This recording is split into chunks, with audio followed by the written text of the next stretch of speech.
Before we get into this video, make sure you go down and drop it a thumbs up. Let's try and hit 5,000 likes. Yes, sir, I'm working in your yard. You have an appointment. I'm a service technician for the gas company. I'm also the only female service technician for the gas company. This leads to confusion on a daily basis. So I arrived for a 9 to 12 appointment the other day at 9:05 a.m. Super simple job: exchange gas meter, inspect gas equipment in the house, relight equipment, then be on my way to my next call. We get 30 minutes allotted for each job like this, but dispatch understands that this doesn't always work. Sometimes it takes 15 minutes if the old meter was installed well and the gas equipment is all new, but sometimes it takes 3 hours if I have to rebuild their whole service and coax an old boiler back to life. I grab my tools out of the truck, grab a new meter and head to the front door. The call says hazard dog, so I figure it's best to check in with the customer before I head into the yard. I knock and ring the doorbell, no answer. So I pull the customer's number off of the call and give him a ring. Good morning, this is OP from the gas company. You have a meter exchange appointment booked for this morning. Is anyone at home? Not at the moment. Is the tech there already? Yes, sir, I'm here at your address. Will you be home soon? Yes, tell the tech to wait. I'll be home in about 15 minutes. Okay, I'll wait for you. Can I start working in the yard or is your dog outside? But the customer just hangs up, so I decide to wait. Anyway, it's minus 28 degrees, minus 40 with the wind chill. I'm bundled up, but I'm going to be outside all day, so I decide to wait in the truck to preserve my warmth. I drop my tools and the new meter off at the gate to the yard and sit in my truck until the customer pulls into the driveway. When the customer arrives, I immediately sit my truck off and jog over to the house. So I spoke with someone in the office and they said the tech was already here. Where is he? I have to get back to work soon. I can't wait here all morning. I am the tech, sir, and that was me that you spoke with. If you're all good, I'll get that meter changed out for you, then get your furnace and water heater going. Well, if you say so, but if that's the case, where are your tools? Over by the gates. I left them there so they'd be ready to go when you got here. Okay, say, how long have you been doing this? This specifically, a little over a year. Working in the industry, almost 9 years. Okay, go ahead. You don't have anyone coming to help you? No, sir, this is a very simple job. I should be able to have it done in 15 or 20 minutes or so. And the call said you have a dangerous dog. Is it contained? He's a 12-year-old beagle. You're fine. I don't know why anyone thought he was dangerous. So I could have started almost 3/4 of an hour ago at this point, and my next 2 calls were in jeopardy because of how long I'd been here right now. So I get to work, and sure enough, his meter set is in pretty rough shape. I pull the meter off with some difficulty and my largest wrenches, and then start cranking some of the bad fittings out, so I can rebuild part of the set to make this job easier the next time we have to change the meter, and generally safer. He was leaning over my shoulder the whole time, continually asking if I was sure I know what I'm doing, if I really don't need to call for help. I got my fitting done and went inside. Sure enough, the gas equipment was all high efficiency, so all it took was a couple resets to clear out the air bubbles and it all fired up perfectly. The call took about an hour once I actually had my tools on, which is a little longer than anticipated, but a very good time frame for the work I wound up having to do to leave the place in a safe condition. A very good time frame, mind you, for any tech who could have had the call. As I was gathering my things to go, he got one last jab in. You know, I would really appreciate it if they would actually send a real tech next time. I don't feel comfortable having one of the office girls doing this kind of work for me. I'm going to have a word with your gas company and tell them as much. Sir, for the last time, I am a qualified service technician.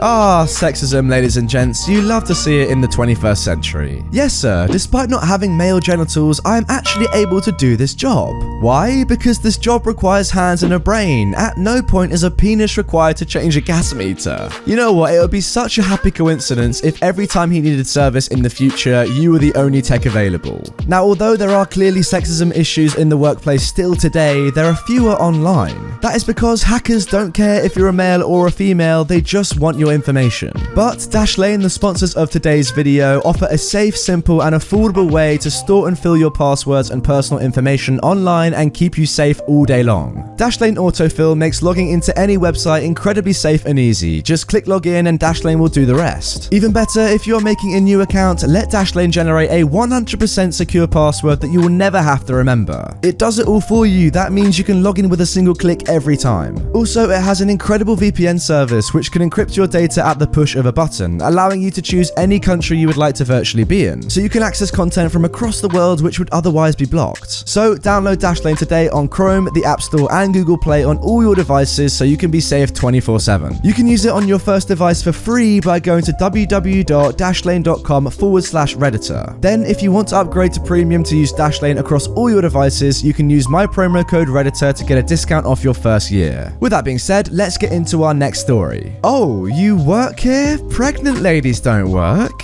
A little bit of backstory. I am 15 and at the time I was looking for a job and my mum works at a thrift store and she was 7 months pregnant. I went to my mum's work with her because it was a Saturday and my mum wanted to show me around the thrift shop she owned and still owns.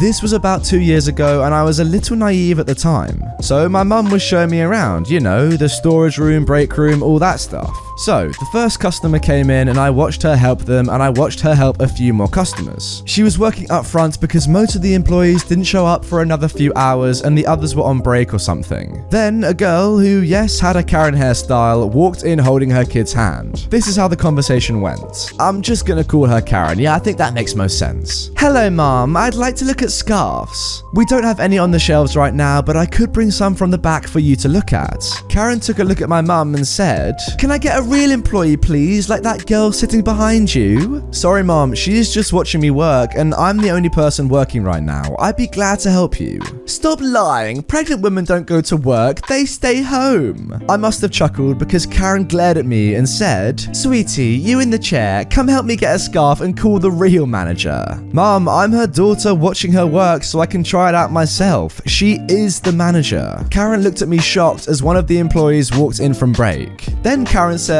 I'm calling the police. The other employee said, Mom, what's going on? These two fake employees are telling me they're out of scarves and being rude. She's saying she's the manager. The employee laughed and said, Mom, that is my boss. We're gonna have to ask you to leave. Karen's face turned red and she stormed out of the shop. Her kid looked embarrassed for a 5-year-old. I don't know, this might have been an entitled parent. I haven't been on Reddit that long. Yep, she definitely was. I wouldn't worry about that. I really hope that at the end of this story, this lady did call the police. I would have loved to see what they said in this situation. And also, pregnant women don't work? Okay, so what do they do for 9 months when they can't earn any money? Just starve? What? Now for our final story. Mom, I am the manager. So, for some background, I was 29 at the time when I became the manager of a small retail store in a small town, so therefore we didn't have any incidents with outrageous customers. I personally liked this because my self-esteem was very low and honestly, I just didn't like talking to people.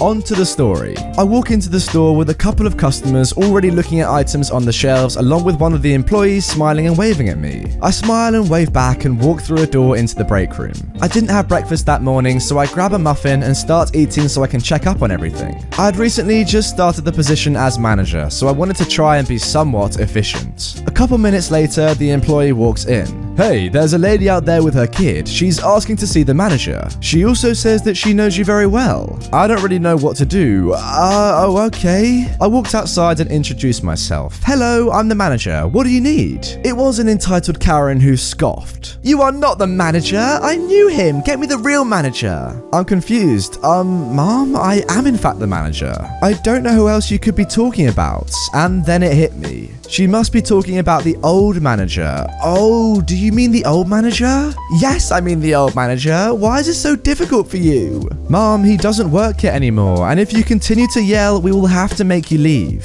And mind you, her nice kid hadn't said a word so far. She just kept looking down, embarrassed. Mom, come on, let's just pay for our stuff and go home. No, I will see your manager. Mom, I'm going to have to ask you to leave. She eventually just kept yelling and rambling on about how we can't just lie saying that I'm the manager and that we should be fired. Mum, let's go. This is why Dad keeps getting mad at you. Karen looked down at her and smacked her. My employee ran around the desk and grabbed the child's hand and sat her down while I called security. The Karen went nuts on security and we called the police. I heard that Karen had to go to court because she ended up assaulting one of the police officers as well. Even after I heard about everything going on with the Karen, I never heard about what happened with her nice kid. I felt bad. Along with that, I never found out what the lady needed in the first place. I never asked lost my employee because she gave me a 2 weeks notice a couple days later. On her last day, I wished her well and never saw her again. Oh, what the heck? See, this is the issue I've got with Karens. They can literally ruin people's lives. Like, I've got no idea what was going on in this employee's life, but imagine he was in a really bad place and this Karen just sent him over the edge. Therefore, because of this Karen, this guy has felt that he has to resign to get out of there. It's just such a shame. Anyway, guys, that is gonna do it for this video. I really hope you have enjoyed it. A special thank you once again to Dashlane for sponsoring this video. They have been so kind to me and the channel over the past 9 months. It's really been incredible. The only way that I can repay sponsors like this one is by showing them a lot of love. So guys, it would mean a lot to me if you went down into the description and the pinned comment and click the link. You don't have to buy or sign up for anything. Just clicking the link will help me so much and hopefully secure me some more sponsorships in the future. Thank you guys so much for your continued support. It means the world, and I will see you guys all tomorrow with another fresh video.